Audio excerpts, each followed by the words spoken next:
இன்னைக்கு என்ன நிறையா சாப்பாடு? இன்னைக்கா இன்னைக்கு ஒரு 10 பேருக்கு சமையல் செய்யணும். ஒரு 10 பேருக்கு சமையல் செய்யலான்ட்டு செஞ்சுட்டு இருக்கிறேன். அப்படியா? பருப்பு சாம்பார், ஒரு சாதம் வெந்துட்டு இருக்குது. சரி சாதம் வந்துட்டு இருக்குது. இல்ல சமையல் செய்யறாங்க, இவங்களே சாப்பிட்றாங்க அப்படிங்கிறாங்க. வீட்டுலாம் நான் வீடியோக்கோசரம் அதெல்லாம் வீடியோக்கோசரம் தாங்க செய்வேன். ஆனா செஞ்சா யாருக்காவது கொடுத்துருவேன். கொடுக்கறதையெல்லாம் வீடியோ எடுத்து போடுறதுக்கு எனக்கு அது ஒரு நல்லா இல்லை. அதனால நான் என்ன செய்யறேனோ அதை மட்டும் எடுத்து போட்டுறேன். யாருக்கு கொடுக்குறேன், என்ன பண்றேன் அதெல்லாம் எனக்கு போட முடியல, கொஞ்ச நாள் ஆகும். சரிங்களா? ஸ்வீட் செஞ்சனா கூட நான் ஒருத்தருக்கு கொடுத்துருவேன். இவரும் சக்கரை சாப்பிட மாட்டாரு, எனக்கும் அது இல்லாம குடிக்கிறது இல்லை இப்போ வர வர. அதனால ஓகேங்க, வடிக்கலாம்.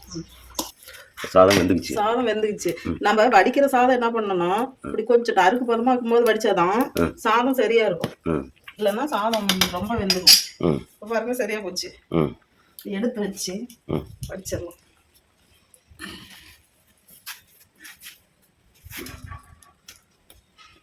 பொறுமையா தான் வடிக்கணும்.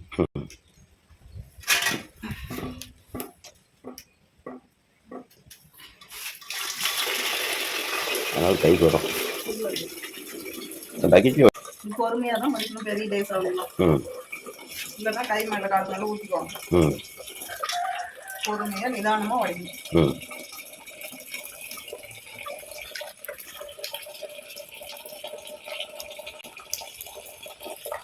ரொம்ப நிறைய ஒரு 2 வெள்ளம் ஒரு வெள்ளம் போட்டு வச்சா கட்டில் மேல சாய்ச்சி விட்டுலாம். கட்டில போட்டு கட்டில் மேல சாய்ச்சி விட்டுருவாங்க. சோறு கீழே போகாம சுத்தமா ட்ரை பண்ணணும். ஆமா, சுத்தமா வடிக்கணும். அதுக்குன்னு இதுக்கெல்லாம் ஒரு நாசுக்கான வழி இல்லை. வழி இருக்குது இல்லை, எதுக்கு கஷ்டப்படுறீங்கன்னு சொல்லாதீங்க. நாங்க இப்படிதான் செய்வோங்க. இந்த மாதிரி சுத்தமா வடிச்சிடணும் சாதத்தை. அப்பதான் சாப்பிட்றதுக்கு நல்லா இருக்கும். பழப்பழன்னு அது எங்களுக்கு பழகி போச்சு. பாருங்க, சுத்தமா தண்ணி இல்லாத வடிக்கணும். வடிச்சிட்டு திரும்ப அடுப்புல வைக்கணும். சூப்பரா பாருங்க வடிச்சிச்சு. இப்போ அடுப்புல வைக்கணும். பாருங்க எந்த அளவுக்கு பழப்பழன்னு இருக்கு பார்த்தீங்களா? இப்போ அடியில கொஞ்சம் நஞ்சம் தண்ணி இருந்தாலும் அடுப்பு மேல வச்சோம்னா சுத்தமா ட்ரை ஆயிக்கும். அவ்வளோதான் ரெடி. இப்போ பருப்பு சாம்பார் பாருங்க. பருப்பு வேக வச்சு முள்ளங்கி போட்டு பருப்பு வேக வச்சு முள்ளங்கி போட்டு இதை சாம்பார் செஞ்சாச்சு. இப்போ தாளிப்பு பாருங்க. இது கூடவே இந்த கொத்தமல்லி தலையும் சேர்த்து ஒரே வதக்கு. கடுகு, கருவேப்பிலை, உளுத்தம் பருப்பு, கடலைப்பருப்பு போட்டு வெங்காயம் போட்டு நல்லா வதக்கியாச்சு. இப்போ இதையும் எடுத்து அதில் கொட்டிக்கலாம். பாருங்க சூப்பரா முள்ளங்கி பருப்பு போட்டு முள்ளங்கி சாம்பார் ரெடி. எல்லாம் எடுக்கிறதுக்கு டைம் இல்லாததுனால இதை மட்டும் எடுத்து சூப்பராக முள்ளங்கி சாம்பார் ரெடி ஆயிடுச்சு. ஓகே, இப்போ தாளிச்சு விடலாம். ரசம் ஊற்றியாச்சு. கடுகு, உளுத்தம் பருப்பு, கடலை பருப்பு நல்லா பொரிஞ்சு வரமிளகா, கருவேப்பிலை. அதுலேயே கொஞ்சம் இந்த மஞ்சத்தூள் போட்டால் கலர் வரும். அதனால கொஞ்சம் மஞ்சத்தூள் சேர்த்துக்கிறேன். தூள் கொஞ்சம் மற்றதெல்லாம் இதுலேயே போட்டு கலக்கி வச்சுக்கிறேன். கரைச்சி வச்சுக்கிறேன். புளி அதை ஊற்றி சூப்பராக ரசம் தாளிச்சு வச்சு இது வந்து ஆமாம், இது வந்து நுரை வந்துச்சுன்னா எடுத்துடலாம். ஓகே, புளி ரசம் எப்போவுமே இப்படி கொஞ்சம் இப்போ நல்லா கொதிக்காத முன்னாடி எடுத்துக்கணுங்க. ரொம்ப கொதிக்கக்கூடாது, அப்போ தான் அந்த வாசம் அப்படியே இருக்கும். அதனால் இந்த டைமில் ஆஃப் பண்ணிடலாம். நம்ம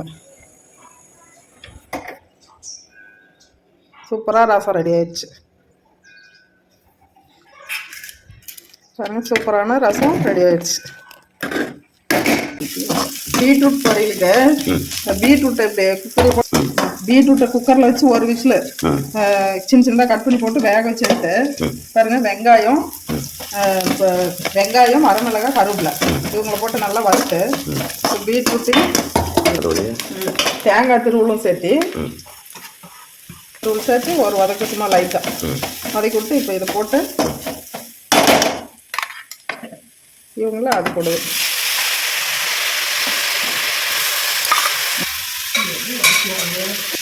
இப்போ அது பொடியை சேர்த்து நல்லா வறுத்துக்கணும். பீட்ரூட் பொரியல் இது சூப்பராக இருக்குங்க டேஸ்ட்டாக.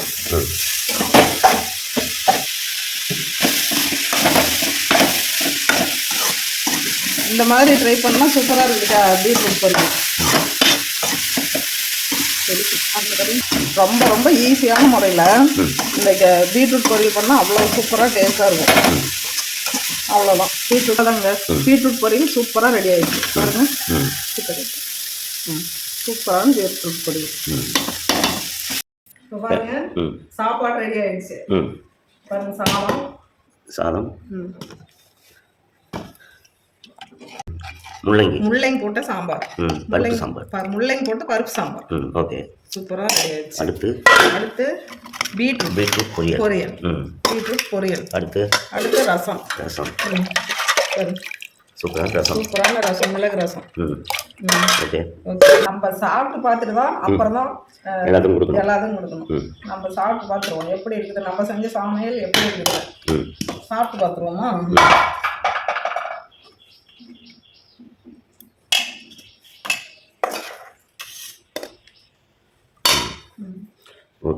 ஓகே, நானே சாப்பிட்டா ரொம்ப சூடாகுது.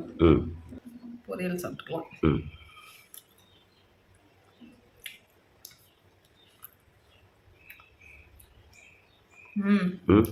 எப்படி இருக்கு?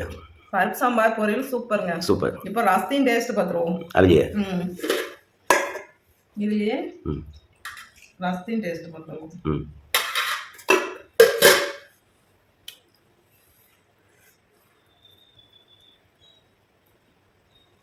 நல்லா இருக்கா? செம்மையா இருக்குங்க. சூப்பர். மிளகு ரசம் சூப்பர். முள்ளங்கி போட்ட சாம்பாரும் சூப்பர். Beetroot பொரியலும் super. அடுப்புல வச்ச சாதமும் பாருங்க பொல பொல பொல பொலன்னு சூப்பர். இனிமேல் சாப்பிட்டு பார்த்துட்டு கொடுக்கலாம், தப்பு இல்லை. ஓகேங்க, பாய். அடுத்த வீடியோவில் பார்க்கலாம். பாய்.